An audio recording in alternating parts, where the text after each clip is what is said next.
Ассалаумағалейкум достар, сіздермен бірге қазақ тіліндегі спорт жайлы YouTube арна ERA-X. Видеоны көрместен бұрын видеоға лайк басып арнаға тіркеліп қойыңыздар, ал біз бастаймыз. Тони Фергюсон Нұрмагомедовтың мылжасын шығарып, қан сүйдіруге уәде берді. Жекпе-жек сәуірде өтеді. Америкалық MMA файтері Тони Фергюсон жеңіл салмақта UFC чемпионы Хабиб Нұрмагомедовтың мылжасын шығаруға уәде берді.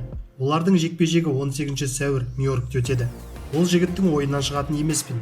Маған қарайды да барынша жаттығады. Қобалжығаны сонша қателікке жол береді. Ал мен ол мүмкіндікті пайдаланамын. Жекпе-жек кезінде сәтін пайдаланып қолға түсіремін. Қуырылған жұмыртқа болады, балақай, қан сүйдіремін.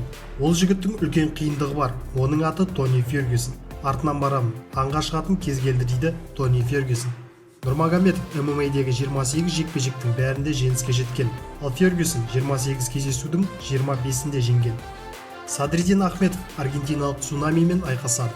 WBC нұсқасы бойынша жастар арасында бірінші орта салмақтағы әлем чемпионы шаршы алаңға 7 желтоқсанда қайта оралады. Ол Канаданың Монреал қаласында аргентиналық Хосе Антонио Вильялобспен кездеседі. Қос құрлықтың боксшылары Дэвид Леме мен Макс Бурсак айқасының андеркардында өзара мықтыны анықтамақ. Садриддин Ахмедов өзінің жеңіс сериясын жалғастыруды көздесе, Хосе Антонио оған тұңғыш рет жеңіліс дәмін таттыруға тырысады. Ахмедов туа біткен дарын иесі, техникалық әбжілдігімен, күш-қуатымен танылған ерекше боксшылардың бірі. Бұл айқаста қазақ сарбазы мен аргентиналық Цунамидің текетіресін көресіздер.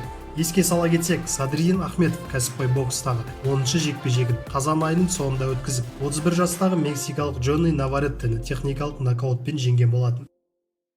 3 титулы бар жеңілмеген қазақ боксшы WBA рейтингінде бірінші орынға жақындады. Супер орта салмақта өнер көрсететін қазақстандық боксшы Айдос Ербосынұлы бүкіләлемдік бокс қауымдастығының WBA рейтингінде бірінші орынға жақындады. Жаңартылған тізімде қазақ боксшы бір саты жоғарылап, екінші орынға тұрақтады.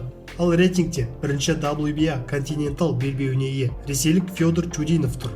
27 жастағы Айдос соңғы рет 14 тамыз Сиднейде жұдырықтасып, австралиялық Рокки Джеркишті төрешілерінің шешімімен жеңген болатын. Осылайша Ербосынұлы WBA Интерконтинентал, WBA Global және WBC Азия аймақтық белбеулерін қорғап қалған. Осы жеңіс арқылы ол WBA топ 3 рейтингіне кірген болатын. WBA рейтингінде шарықтаған қазақ боксшы абсолют чемпион атанбақ ниетте. Біз бәріне салмақты қарап, барынша дайындаламыз. Мен мықты боксшылармен жұдырықтасамын. Соның арқасында рейтингте көтеріліп келемін. Жол бастаған Геннадий Головкин мен Қанат Ислам ағаларымнан үлгі аламын. Рейтингте көтерілгеніме таңданбадым. Өйткені бұл еңбегімнің жемісі. Промоутерлерде тамаша жұмыс істейді. Соңғы жекпе-жекте тәуекелге барып, Австралияға бардық. Бұл да өз нәтижесін берді. Алдағы уақытта әлем чемпионы болғым келеді. WBA рейтингінен бөлек басқа да ұйымдардың үздік боксшыларының қатарындамын. Бірден бірнеше бағытта біртіндеп ілгерілеймін. Басты арманым белбеулерді біріктіріп абсолют атану дейді Ербосынұлы.